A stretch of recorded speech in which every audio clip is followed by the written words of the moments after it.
This is Optimal Living Daily, episode 1782, 3 Exciting Facts About Goals That No One Talks About, Part 1, by Benjamin Hardy of benjaminhardy.com, and I'm Justin Malik. Welcome to one of the only podcasts in the world where blogs are narrated to you for free, with permission from the authors. It's an award-winning podcast thanks to you, and I have a longer post today. I'm splitting it into 2, so I'll read the first half today, then finish the rest for you tomorrow. And with that, let's get right to part 1 and start optimizing your life. 3 Exciting Facts About Goals That No One Talks About, Part 1, by Benjamin Hardy of benjaminhardy.com. The first of the 3 exciting facts is that luck shouldn't be part of the equation in your mind when setting a goal. When you're thinking about something big you want to pursue, it can almost feel impossible from where you're currently sitting, especially if tens of thousands or potentially even millions of other people want the same dream you are wanting. I felt this way when I decided a few years ago that I wanted to become a professional writer.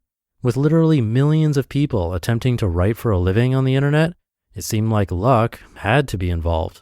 It seems like some magic incident had to occur, something completely out of my control. The same is true of other goals I've since set and goals I'm even now pursuing. When you have something huge you want to do, it can feel completely impossible from your current vantage point. There are only a few people truly doing what you want to do, and somehow they got there, but certainly you couldn't do the same, right? That feeling is completely natural and leads us to believe luck is an integral part of achieving goals, and whether it is or isn't doesn't really matter. A much more important fact is that there actually is a pathway to your goal. At this present moment, you probably don't know what that path is, but it does exist. From where you currently are to where you truly deeply want to go, no matter how far away, no matter how dreamy and seemingly impossible, there actually is a path.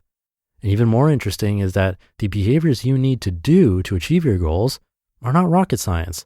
They're probably very simple and non-complex. Of course, you need to practice and fail and eventually master, but the behaviors and skills to achieve your wildest dreams are not beyond you. In fact, if you actually got to work on them, you'd be surprised how doable it actually is. There is a tangible, practical, and walkable path to achieving whatever goal you want to achieve. There's a tangible, practical, and walkable path to become a millionaire in a way that resonates with you. There is a tangible, practical, and walkable path to having deeply impactful and intimate relationships, to having whatever form of freedom or experience you want in life. Whatever it is you want, there is a path from where you are to where you want to go. Luck may be involved, but it's not actually necessary. What is necessary, though, is knowing where you want to go, knowing how to get there, and knowing you can do it. All 3 of these things become increasingly clear as you begin walking your path. They are the 3 things required to experience deep motivation, according to one of the most well-researched theories of motivation. Indeed, all 3 of these things are actually feedback loops which fuel each other. As you become more clear on what you want, you'll discover how to achieve it. As you study how to achieve it and begin moving forward, your confidence in your ability to walk the path will increase. As your confidence increases, your vision and clarity of that vision will also increase, thus fueling this whole process over and over, a virtuous cycle upward. Eventually, momentum and motivation take completely over, and you'll have a hard time stopping yourself from achieving your goal. Eventually, your identity shifts, and you become what it is you're seeking. You attract your goals and dreams by the person you are.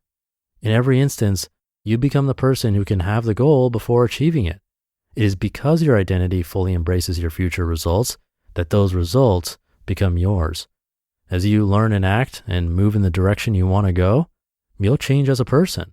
The more aggressive you act toward your goal, the faster and deeper will be your change. Fact number 1, don't worry about luck. There actually is a path from where you are to where you want to go. Just walk the path. You can get there.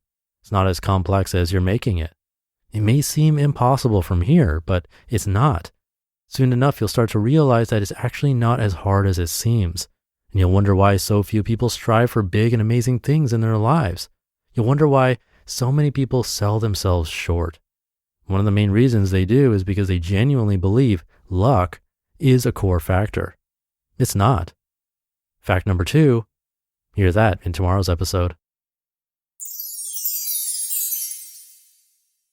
You just listened to part 1 of the post titled 3 Exciting Facts About Goals That No One Talks About by Benjamin Hardy of benjaminhardy.com. Thank you to Benjamin. I'll finish the rest of this post for you tomorrow. It's interesting when successful business people are asked about luck. I generally hear most of them say that luck was a big factor in it, but at the same time, you'll also hear them or others say how you do make your own luck. That luck wouldn't have happened had they not pushed and kept at it. So yes, luck was involved, but it likely wasn't the major contributing factor. Sometimes that's the case, but I think that's the exception. We definitely had a lot of luck in making this podcast idea sustainable. The timing was luck for the most part. The growth of minimalism as a topic and the fact that it spread like it did, that was luck. But likely not the main reason I'm able to do this for a living. I like to think it's more because I kept doing one a day every single day for almost 5 years now. That wasn't luck. So I think he's right that we often think there's so much luck involved when in reality it's minor and most people quit too early.